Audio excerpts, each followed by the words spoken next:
सरकारच्या प्रमाणपत्रामध्ये उशीर होणार असा नागरिकांचा समज आहे आणि ते खरे देखील आहे। लाडक्या बहिणीचे पैसे लांबणीवर, त्याचबरोबर रेशन दुकानामध्ये भली मोठी लाईन, हा त्रास तर नागरिकांना दर महिना सहन करावा लागत आहे। आता पनवेलमध्ये तहसील कार्यालयामधील सेतू महा ई सेवा ही मागील 2 दिवस बंद आहे। सेतू महा ई सेवा ही बंद असल्यामुळे नागरिकांच्या जन्मदाखले त्याचबरोबर लागणाऱ्या महत्त्वाच्या प्रमाणपत्रांच्या कामाचे दिवस हे लांबणीवर गेले आहेत। तहसील कार्यालयाबाहेर मागील 2 ते 3 दिवस तहसील अधिकारी आणि प्रांत यांच्याकडून कोणतीही ऑफलाईन सेवा याचे दाखले मिळाले म्हणून प्रयत्न झाले नाहीत। त्यामुळे नागरिकांमध्ये मोठा गोंधळ उडाला आहे। त्याचबरोबर सातत्याने नागरिकांची गैरसोय होत आहे।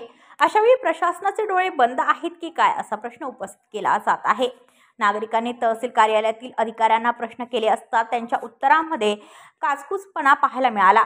हा त्रास सातत्याने पनवेलच्या नागरिकांना सहन करावा लागत आहे। त्याचबरोबर अधिकाऱ्यांच्या कामामध्ये कामचोरी पाहायला मिळत आहे। पावसाळ्यामध्ये अशा अनेक समस्यांना नागरिकांना सामोरे जावे लागते। यावर प्रशासन कधी लक्ष घालणार असा प्रश्न उपस्थित केला जात आहे। ब्युरो रिपोर्ट पनवेल वार्ता न्यूज। आपल्या परिसरातील बातम्या आमच्यापर्यंत पोहोचवण्यासाठी स्क्रीनवर दिलेल्या क्रमांकावर संपर्क साधू शकता। दूरध्वनी क्रमांक 8652414343।